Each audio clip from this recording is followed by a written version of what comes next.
वैश्विक प्रतिष्ठा का भी प्रतीक है। मित्रों, ये डील दुनिया को भी एक संदेश देती है कि भारत की नीति कमिटमेंट की है,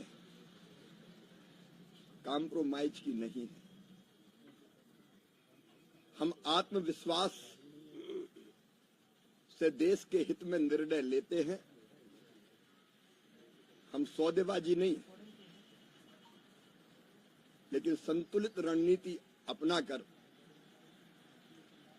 सकारात्मक संवाद करते हैं। ये ट्रेड डील डिप्लोमेसी, डेवलपमेंट और डिग्निटी का एक उत्तम उदाहरण है। डिप्लोमेसी मतलब राष्ट्र प्रथम, डेवलपमेंट यानी विकसित भारत की दिशा में बढ़ते कदम, ये उसके लिए भी एक बड़ा आधार है। और डिग्निटी मतलब इसमें किसान की गरिमा का पूरा ध्यान रखा गया है। कृषि मंत्री के नाते मुझे कहते हुए ये प्रसन्नता है कि जितनी चिंता भारतीय कृषि और किसानों की देश को थी, उन सारी चिंताओं का समाधान किया गया है। ये ट्रेड डील हमारे किसानों को न केवल पूरी तरह से सुरक्षित रखती है, बल्कि हमारे कृषि उत्पादों को नए अवसर प्रदान करती है। अब कितना हो हल्ला विपक्ष मचा रहा था, खेती बर्बाद हो जाएगी, किसानों का सत्यानाश हो जाएगा। लेकिन आप गहराई में जाके देखें, हमारे वो सारे कृषि उत्पाद जो हमारे किसानों की मूल ताकत है, उन सबको इस समझौते से बाहर रखा गया है। राष्ट्रहित सर्वोपरि, किसान हित सर्वोपरि। प्रधानमंत्री जी ने कहा था, मैं देश नहीं झुकने दूंगा और किसानों के हितों पर कोई आंच नहीं आने दूंगा। आप इस ट्रेड डील में देखेंगे कि ये दोनों चीजों का पूरा ध्यान रखा गया है। बरसों तक कांग्रेस ने इस देश पर शासन किया, यूपीए ने भी 10 साल किया, लेकिन ना तो उन्होंने किसानों के लिए, किसानों को कोई वैश्विक बाजार से जोड़ा, ना भारतीय अर्थव्यवस्था को स्थिरता और ऊंचाइयां प्रदान की। उल्टे भारतीय अर्थव्यवस्था आजादी के समय दुनिया की 6ठी सबसे बड़ी अर्थव्यवस्था थी, उसको 11वें स्थान पर पहुंचा दिया था। अब हम 3रे स्थान पर पहुंचने की ओर तेजी से अग्रसर हैं। अगर कृषि और कृषि उत्पादों को देखें तो मित्रों, भारतीय किसानों को नुकसान हो ऐसा कोई उत्पाद सम्मिलित नहीं किया गया है। सभी ऐसी वस्तुओं को समझौते के बाहर रखा गया है।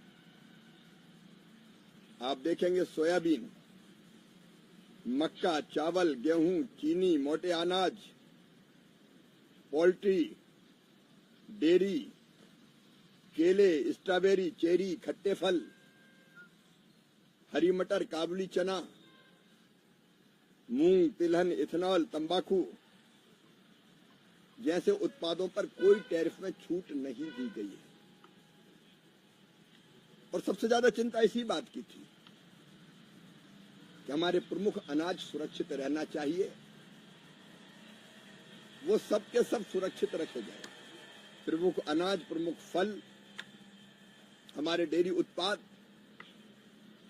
उनके लिए कोई द्वार अमेरिका के लिए नहीं खोला गया है। छिलका रहित अनाज, आटा, गेहूं, मक्का, चावल, बाजरा इत्यादि, आलू, प्याज, मटर, बीन्स, खीरा, मशरूम, दलहनी, हमारी उत्पाद, फ्रोजन सब्जियां, संतरे, अंगूर, नींबू, स्ट्रॉबेरी जैसे अमेरिकी कृषि उत्पाद भारत नहीं आएंगे।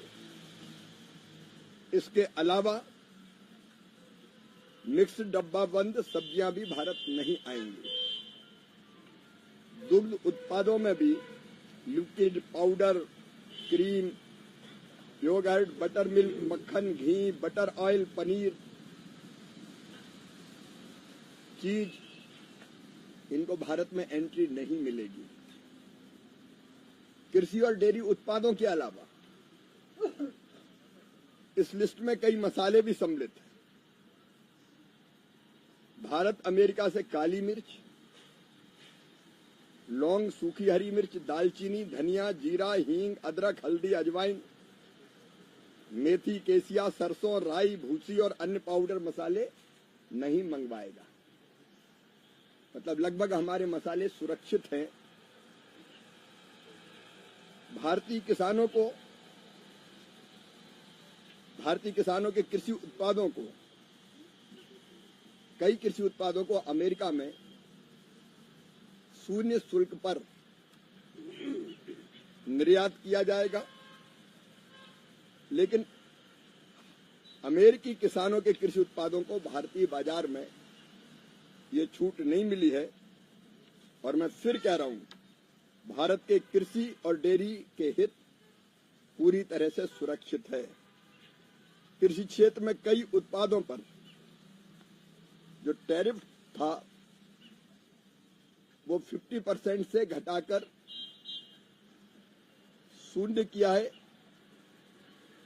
ये अमेरिका ने।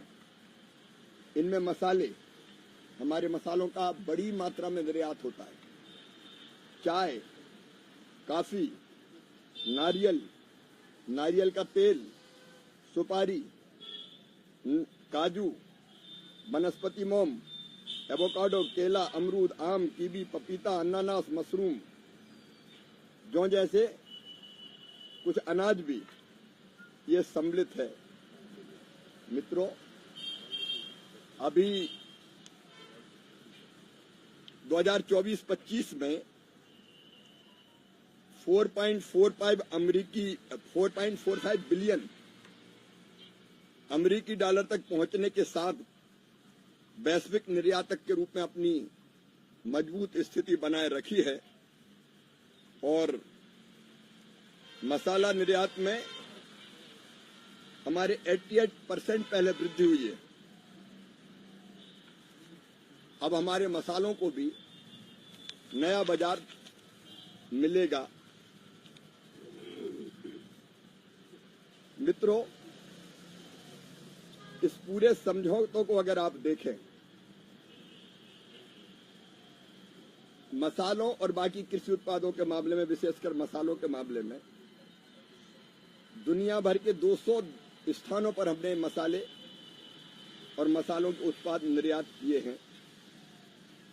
और मैं फिर कह रहा हूं कि इनको भारतीय कृषि बाजार में अगर ऐसा कोई उत्पाद आता है तो उनको टैरिफ देना पड़ेगा। हमारे किसानों को इससे पूरी छूट प्राप्त है। इस समझौते से भारतीय किसान, महिलाएं और विशेषकर युवाओं के सपनों को ऊंची उड़ान भरने के लिए नए पंख मिले हैं। हमारे ऐसे सेक्टर, अब मैं जैसे टेक्सटाइल की बात करूंगा, हमारे जो प्रतिस्पर्धी देश है उनके मुकाबले अब टैरिफ हमारा काफी कम है, 18%। इससे टेक्सटाइल के निर्यात को एक नई गति और दिशा मिलेगी। और टेक्सटाइल के निर्यात का मतलब है किसानों को भी फायदा, विशेषकर कपास उत्पादक किसान। Textile, James and jewellery, auto component, engineering goods और छोटे मतलब एमएसएमई को ढेर सारे बिजनेस के नए अवसर मिलेंगे। हमारे सेल्फ हेल्प ग्रुप की बहनों का भी जीवन इस समझौते से समृद्ध होगा, क्योंकि कई चीजें बनाने में उनकी भी उल्लेखनीय भूमिका है। अभी तक जितने टैरिफ हमारे जितने एफटीए हुए, 9 एफटीए अभी प्रधानमंत्री श्रीमान नरेंद्र मोदी जी के नेतृत्व में हुए हैं।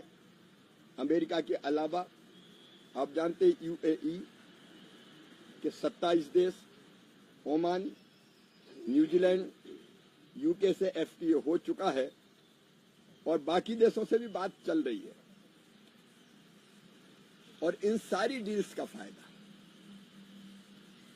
भारतीय अर्थव्यवस्था को, भारत के किसानों को, मजदूरों को, गरीबों को, निर्यातकों को, निर्माताओं को होने वाला है।